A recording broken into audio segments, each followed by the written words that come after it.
ஏய் சென்னையில யோவ் முத்தா அவங்கலாம் பேசுவானுங்க சென்னையில கொஞ்சம். ஆனா கெட்ட எண்ணம் இருக்காது. அந்த ட்ரெண்ட் பேசுறது ஒரு மாரியா இருக்கும். என்ன? இப்ப இங்கேயே ஒருத்தன் வந்து ரொம்ப கஷ்டமா இருந்தான்னு வச்சுக்க ஒருத்தன். பசியோட ஒருத்தன் பிளாட்பாரத்துல இருந்தான்னா, நம்ம சென்னைக்காரன் எப்படி தெரியுமா கூப்பிடுவான்? "ஏய் யார்றா அவன்? டேய்" அப்படின்னுவான். அதான்னுவான்.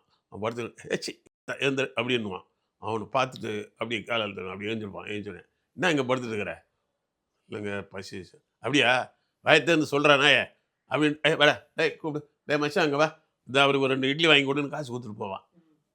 ட்ரெண்டு தான் அப்படி இருக்கும் பேசுறதுக்கு. இல்லையா? ஆனா அவனுக்கு ஹெல்ப் பண்ணிடுவான். புரியுதா?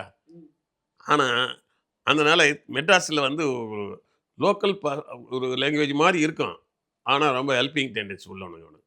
எப்பயுமே. அது மெட்ராஸ் ரொம்ப ஹெல்பிங் உழைக்கிறவன் இல்ல. அதனால அப்படி. கோயம்புத்தூர்லயும் வந்து ஒரு இது இருக்கும்.